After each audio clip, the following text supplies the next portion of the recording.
Metro 2034, Dmitry Glukhovsky, Chapter 6, on the other side. A moment later, Homer was willing to believe he had imagined everything. The amorphous outlines of the barricade at the end of the tunnel, and the voice that had seemed so familiar, distorted by the old megaphone. All sounds had been extinguished together with the light, and now he felt like a condemned man with a bag over his head, ready for execution. In the impenetrable darkness and sudden silence, the entire world seemed to have disappeared. Homer reached up and touched his own face, trying to convince himself that he hadn't dissolved into this cosmic blackness. Then he gathered his wits, fumbled around for his flashlight, and launched the trembling beam forward to where the invisible battle had been played out only minutes earlier. About 30 meters from the spot where he had waited out the fight, the tunnel came to a dead end, cut off by an immense steel shutter that filled its entire height and breadth like the fallen blade of a guillotine. His hearing hadn't deceived him. Someone really had activated the hermetic door. Although Homer knew about it, he didn't think it could still be used, but apparently it could. With his eyes weakened by all his paperwork, Homer didn't immediately spot the human figure pressed up against the wall of metal. He held his automatic out in front of him and backed away, thinking it must be one of the men from the other side who had been lost overboard. But then he recognized the figure as Hunter. The Brigadier wasn't moving. Streaming with perspiration, the old man hobbled towards him, expecting to see streaks of blood on the rusty metal. But there weren't any. Although he had been fired on by a machine gun at point-blank range in the middle of a bare, empty tunnel, Hunter was unhurt. He had his flattened and mutilated ear pressed up against the metal, sucking in sounds that only he could hear. "What happened?" Homer asked cautiously as he walked up. The Brigadier didn't even notice him. He was whispering something, but whispering to himself, repeating words spoken by someone who was there behind the closed door. Several minutes went by before he tore himself away from that wall and turned to Homer. "We're going back." "What happened?" Homer asked again. "There are bandits in there. We must have reinforcements." "Bandits?" the old man exclaimed in bewilderment. "But I thought I heard—" "Tula has been captured by the enemy. We have to take it. We need men with flamethrowers." "Why flamethrowers?" asked Homer, completely confused now. "To make certain we're going back." Hunter swung round and strode off. Before the old man followed him, he inspected the hermetic door carefully and pressed his ear to the cold steel, hoping that he could listen to a snatch of conversation, too. Silence. Homer realized he didn't believe the Brigadier. Whoever this enemy was that had captured the station, the way he behaved was absolutely inexplicable. Why would anyone think of using hermetic doors to protect themselves against just two men? What kind of bandits would engage in long negotiations with armed men at a border post, instead of simply riddling them with bullets as they approached? And finally, what was the meaning of that final sinister word barked by those mysterious sentries? Judgment? There is nothing more valuable than human life, Sasha's father used to tell her. And for him, those were not merely empty words, not just some bland truism. But there was a time when her father didn't think that way at all. There were good reasons why he became the youngest military commander on the entire line. At the age of 20 years, you take killing and death far less seriously. And life itself seems like a game that you can start all over again if anything happens. It is no coincidence that the armies of the world were always made up of yesterday's schoolboys, and all these youngsters playing at war were commanded by someone who could see thousands of people fighting and being killed as no more than blue and red arrows on maps, someone who could take the decision to sacrifice a company or a regiment without thinking about the torn-off legs, ripped-out intestines, and shattered skulls.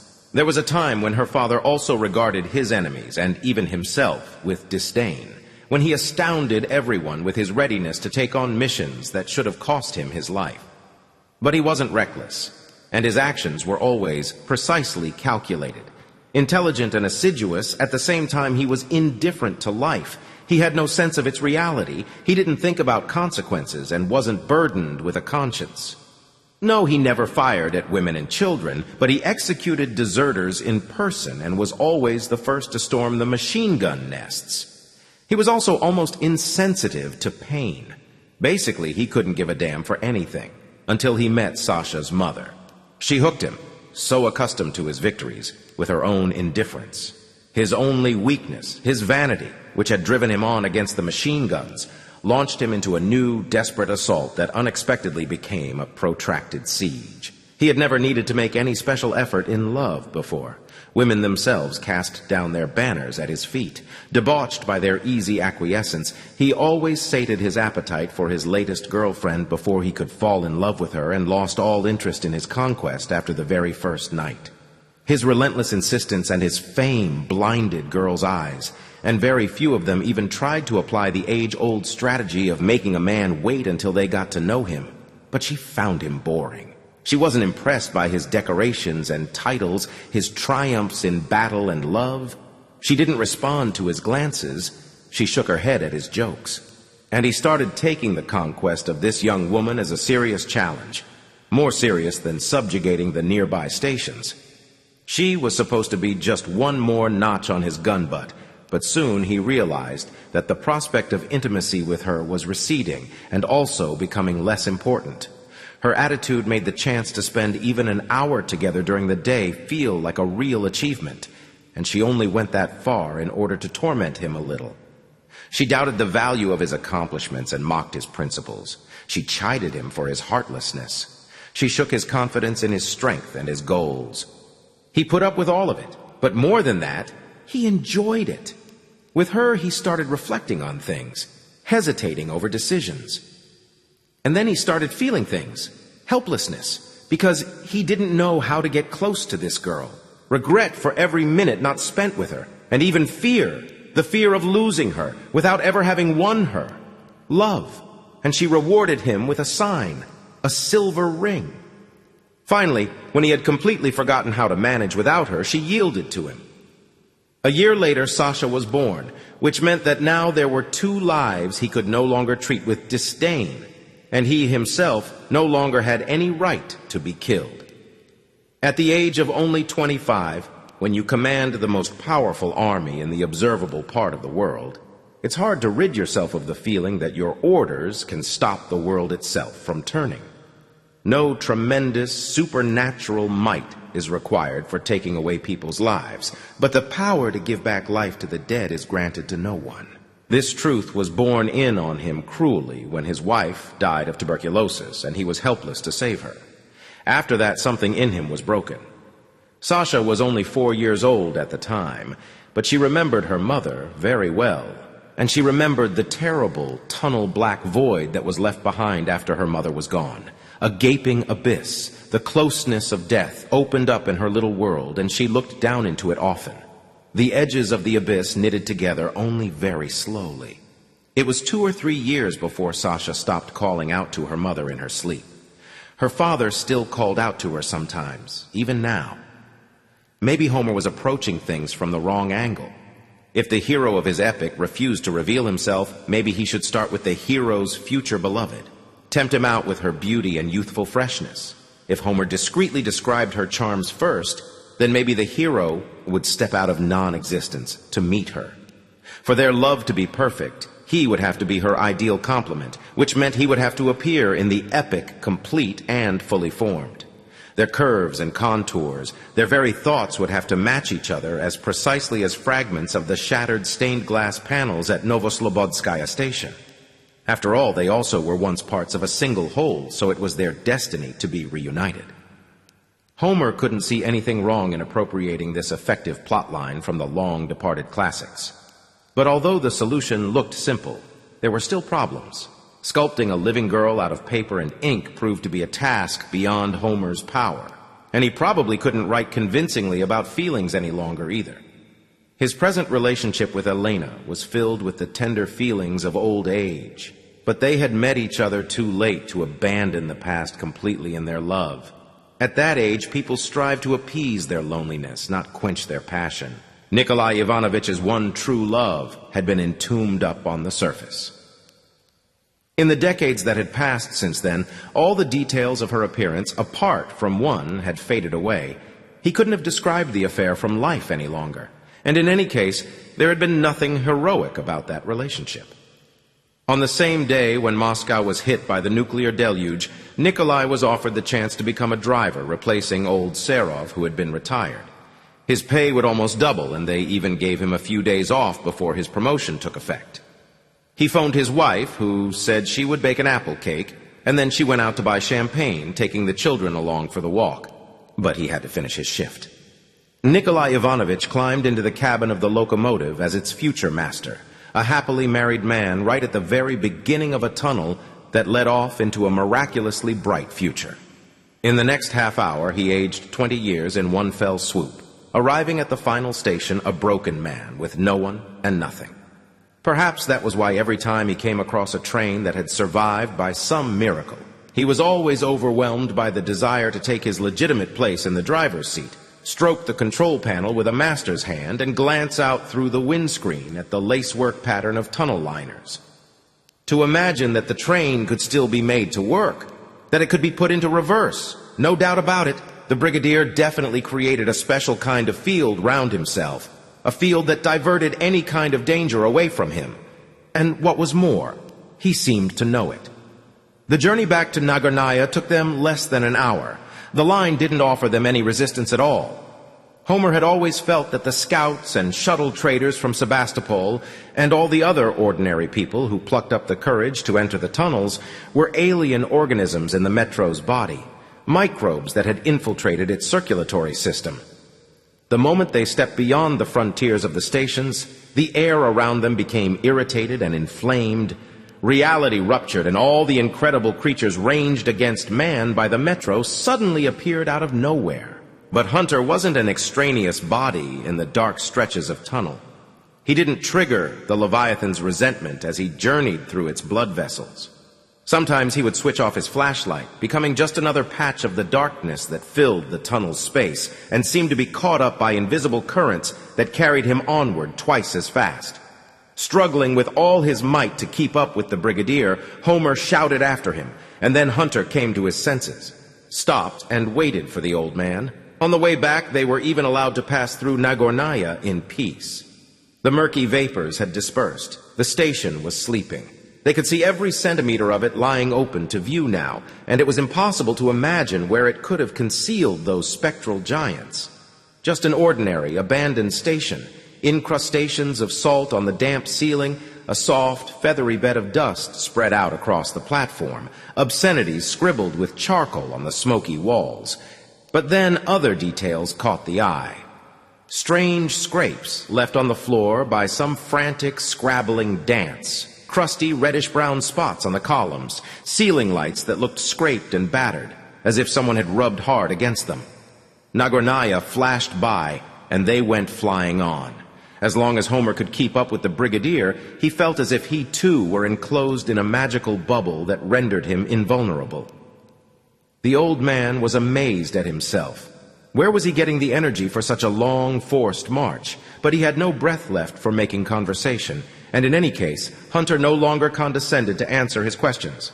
For the 100th time in that long day, Homer wondered why the taciturn and pitiless Brigadier needed him at all, if he spent all his time trying to forget about him.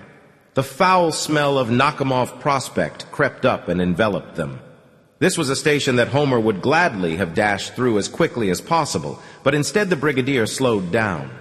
The old man was almost overcome by the stench, even in his gas mask, but Hunter sniffed it in as if he could distinguish specific notes in the Prospect's oppressive, choking bouquet of odors. This time the corpse-eaters dispersed respectfully as they advanced, abandoning half-gnawed bones and dropping scraps of flesh out of their mouths.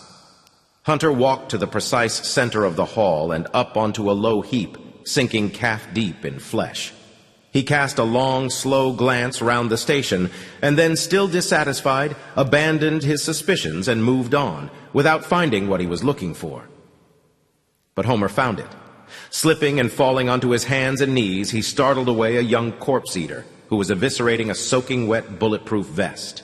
Spotting the Sevastopol uniform helmet that went tumbling aside, Homer was blinded by the condensation that instantly coated the lenses of his gas mask on the inside. Repressing the impulse to gag and puke, Homer crept over to the bones and raked through them, hoping to find the soldier's ID tag. But instead, he spotted a little notepad smeared with thick crimson blood. It opened immediately at the last page with the words, "Don't storm the station no matter what." Her father had got her out of the habit of crying when she was still little, but now she had no other answer for fate.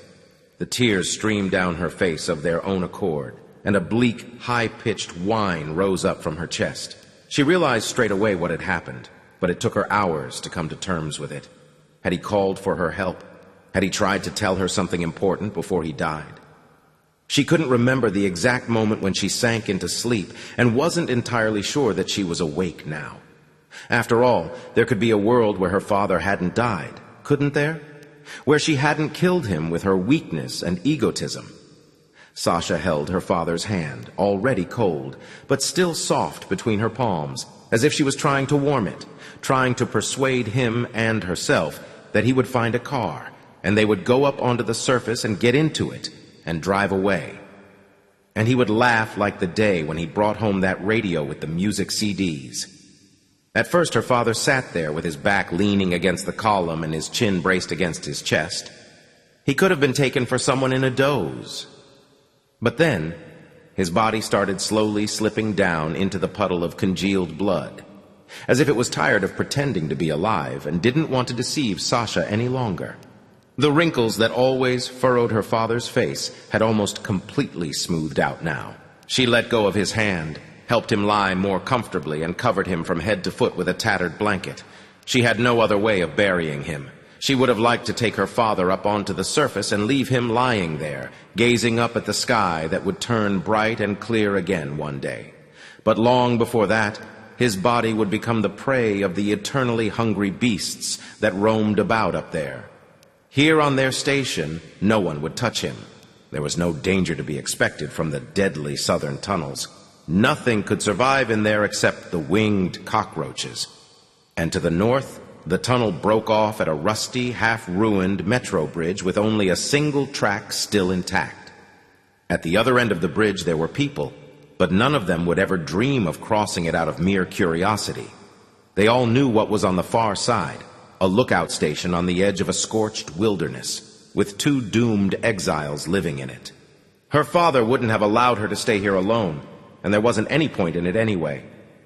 But Sasha also knew that no matter how far she ran, no matter how desperately she tried to break out of the torture cell she had been condemned to, she would never be completely free of it. "Dad, forgive me, please," she sobbed, knowing that she could never earn his forgiveness. Sasha took the silver ring off his finger and put it in the pocket of her overalls. She picked up the cage with the quiet, subdued rat and stumbled off to the north, leaving a trail of bloody footsteps behind her on the granite.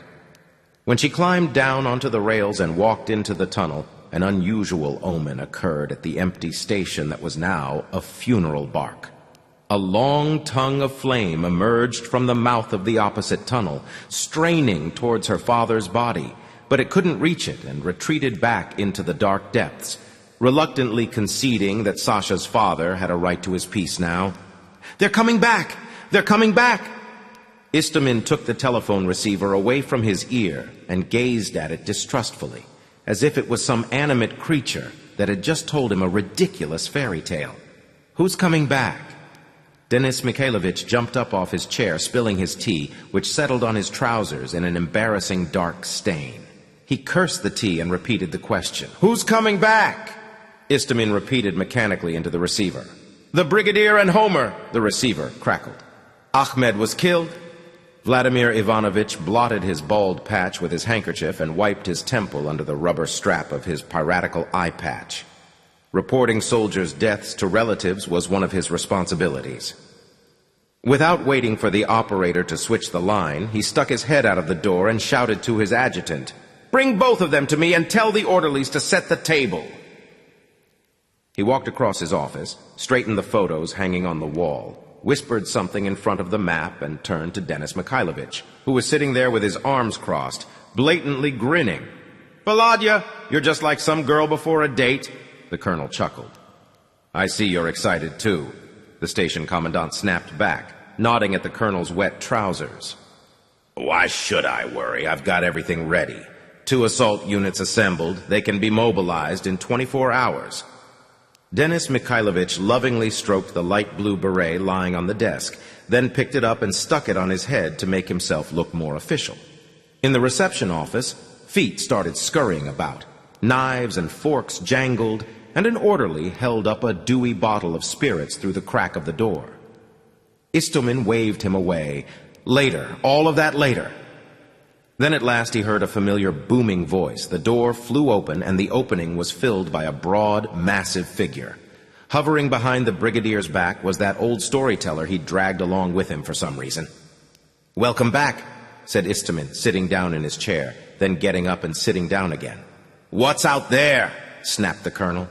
The Brigadier shifted his dark, heavy gaze from one man to the other and spoke to the station commandant. "Tula's been occupied by nomads. They've slaughtered everyone." "All our men, too?"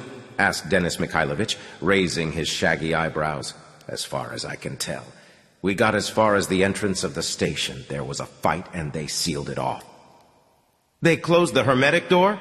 said Istomin, half rising out of his chair and clutching the edge of the desk with his fingers. "So now what do we do?" "Storm them," the Brigadier and the Colonel rasped simultaneously. "We can't storm them!" Homer suddenly chimed in from the reception office. She simply had to wait for the agreed time. If she hadn't got the day wrong, the trolley should appear out of the damp darkness of the night very soon now. Every additional minute spent here on the edge of the cliff, where the tunnel emerged from the thickness of the earth like a vein from a slashed wrist, cost her a year of her life. But the only choice she had now was to wait. At the other end of the interminably long bridge, she would run into a locked hermetic door that was only unlocked from the inside, once a week for market day. Today, Sasha had nothing to sell, and she needed to buy much more than ever before. But she couldn't care less now what the men on the trolley might ask for, in exchange for letting her back into the land of the living. Her father's chilly indifference in death had been communicated to her.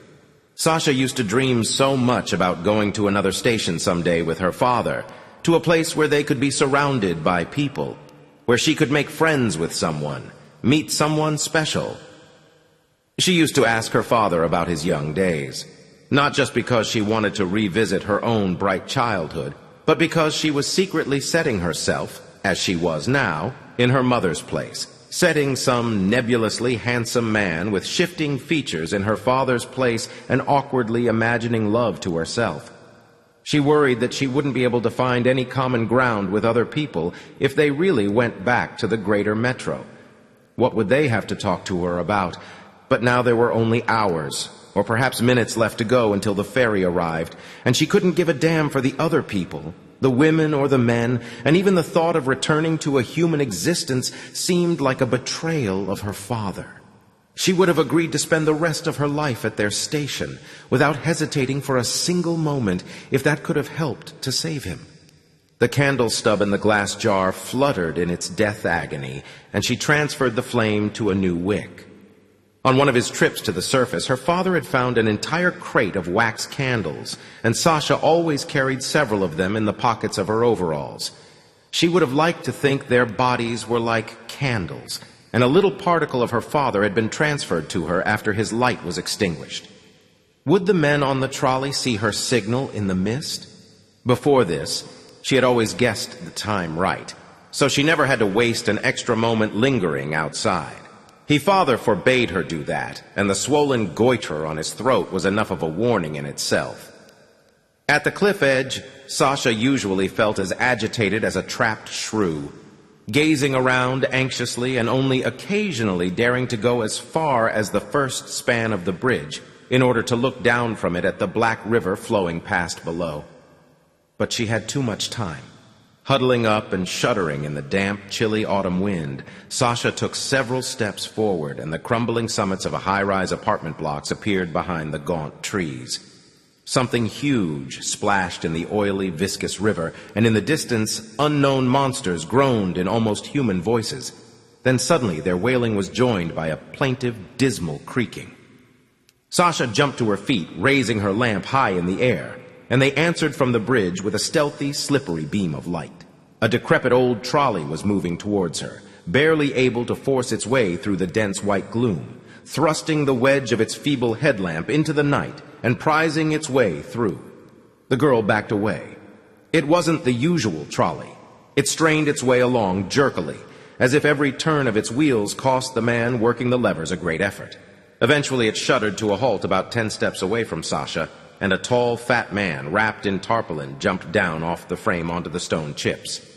Demonic spots of reflected light danced in the lenses of his gas mask, concealing his eyes from Sasha.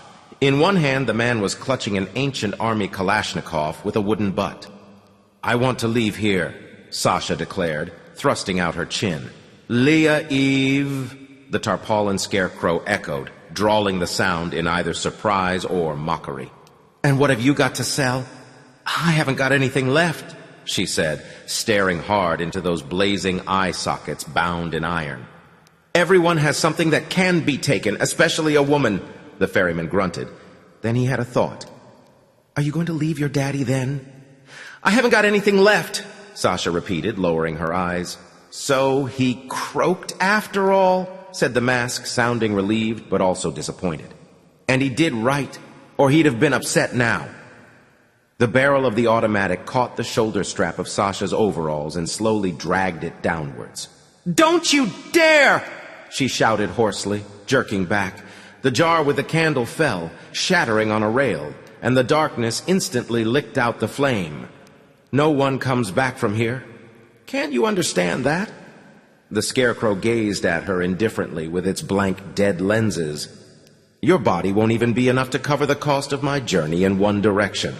Let's say I accept it in payment of your father's debt." The automatic twirled in his hands, swinging round with the butt forward, and struck her on the temple, mercifully snuffing out the light of her consciousness. After Nakimov Prospect Hunter had kept Homer close beside him, and the old man had no chance to examine the notepad properly, the Brigadier was suddenly thoughtful and considerate. Not only did he try not to leave his companion too far behind, he actually walked in step with him, although he had to hold himself back to do it. A couple of times he stopped, as if to see whether anyone was dogging their footsteps. But as the glaring beam of his searchlight was turned backwards, it always ran across Homer's face, making the old man feel like he was in a torture chamber. He swore and blinked as he struggled to recover, sensing the Brigadier's sharp eyes creeping all over his body, probing him, searching for what he had found at the prospect. Nonsense! Of course Hunter couldn't have seen anything. He was too far away at that moment. He'd probably simply sensed the change in Homer's mood and suspected him of something. But every time their gazes met, the old man broke out in a sweat. The little bit he had managed to read in the notepad was more than enough to make him feel doubts about the Brigadier. It was a diary. Some of the pages were stuck together with dried blood, and Homer didn't touch them. He was afraid of tearing them with his stiff, tense fingers. The entries on the first pages were incoherent. The author couldn't even keep his letters under control, and his thoughts galloped in a way that made it impossible to keep up with them. "We got through Nagornaya with no losses," the diary stated, and then immediately skipped on. "Tula is in chaos. There's no way out to the metro. Hansa is blocking it. We can't go back home." Homer leafed forward a bit, watching out of the corner of his eye as the Brigadier came down off his grave mound and walked towards him. The old man realized that Hunter mustn't be allowed to get his hands on the diary, but just before he thrust the notepad into his knapsack, Homer managed to read, "We have brought the situation under control and appointed a commandant."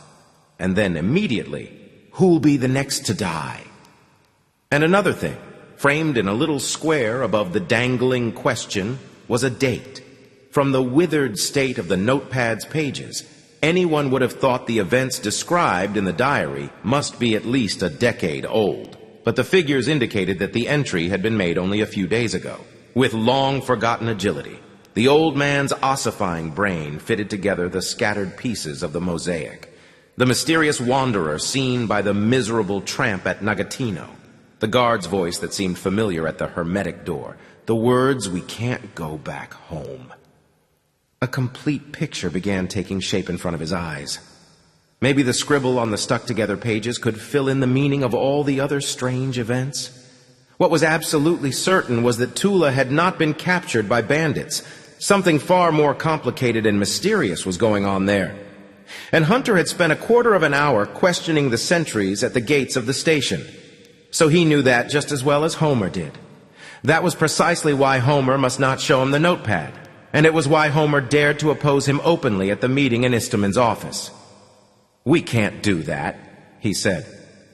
Hunter turned his head in Homer's direction as slowly as a battleship training its main gun on the target.